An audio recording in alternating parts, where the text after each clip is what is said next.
Is that a gold tooth you're putting in? I'm gonna take that as a yes. Yeah, I was trying to get this gold tooth thing, but it's not really fitting the way that I have planned for it to. Well, let's just leave it in the 90s.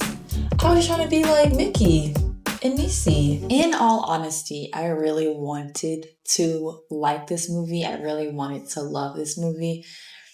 So it hurt me that I did not like this movie and I did not love this movie. Okay, I won't go as far as to say I didn't like it, because I did. There were parts of it that I liked, there were parts that I enjoyed, but overall, I didn't really love the movie. BAPS stands for Black American Princesses. This movie is about two Black women who, at the start of the movie, work as waitresses in Atlanta.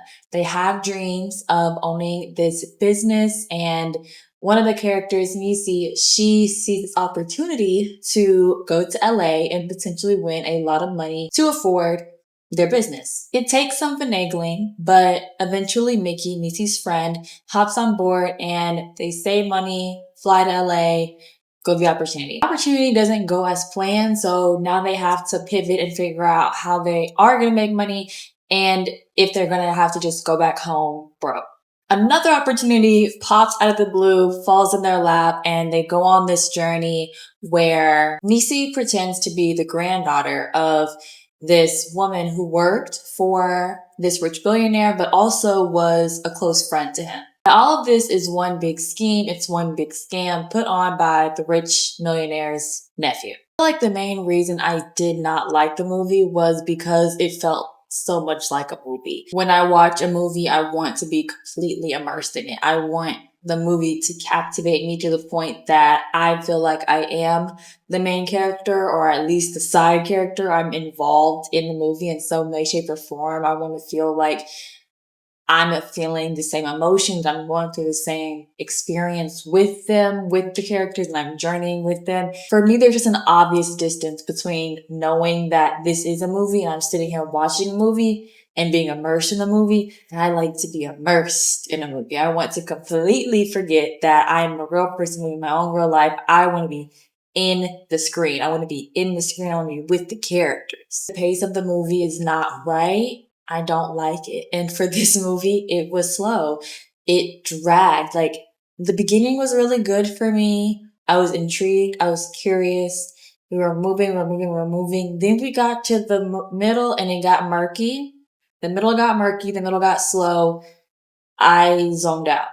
Like, I was locked in. I was watching the movie because I was watching the movie and I knew that I'm watching a movie, but I wasn't into it. I wasn't captivated. Like I said, I wasn't captivated by the movie. And I think ultimately it was just really hard for me to find what the whole point of certain things were. Like, I knew what the point of the movie was. I could tell where the story was, what the plot was supposed to be, but there were individual moments throughout the movie where I was like, okay, well, what's the point of that? Like, why was that included? What was the point of that? Like, where are we going? Like, I know where we are right now. And I know where we're headed. I know how this movie is most likely going to end, but I'm confused as to how these points in the middle make sense. And so that also left me feeling a little odd. What I ultimately did love is the aesthetic. I love the design. I love the style. I love the rich Black culture. Like, it's oozing with Black culture, and I enjoyed that.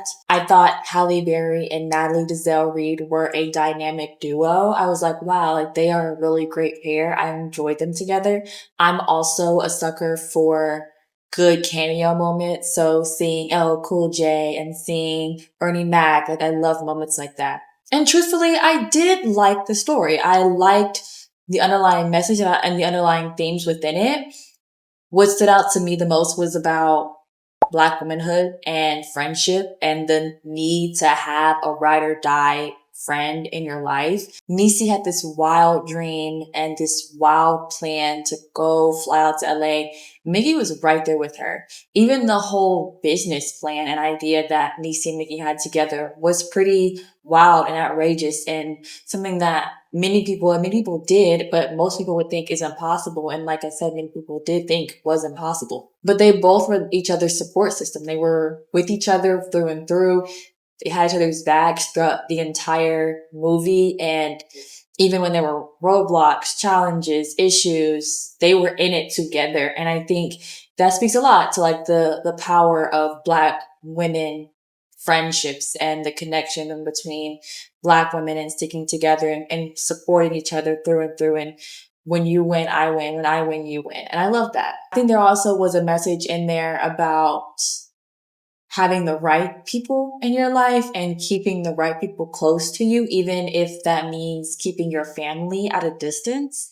Ultimately, the nephew was the very person that was trying to scam and scheme his uncle. It turned out that people who had a very different culture that you would seemingly from an outside looking in think like they would have nothing in common, they wouldn't get along, there's no way that they have any sort of connection or relationship, turned out to be the best people for this rich millionaire. And I think that speaks volumes to cultural differences, economic status, financial status, like those things don't matter in terms of friendships and connections and relationships. That genuine, real, authentic people connecting with one another matters way more than what your status is and how much money is in your bank account. Because I do have 3 cons, that does mean that I give this movie a 7 out of 10. I definitely do feel like this is a movie worth watching. I definitely feel like it's one of those Black staple movies, especially in the 90s, early 2000s era. I watched this movie on Amazon Prime, but I think it's also on Tubi. If you have seen this movie, please let me know down in the comments if you enjoyed it. What is your rating? What is your review? I want to hear from you guys. I want to know, did you guys agree with me or do you guys have a completely different opinion about this movie? While you are down there, continue to let me know of any more Black movies that you want to see me rate and review. I cannot wait to see you guys in my next video. Toodles.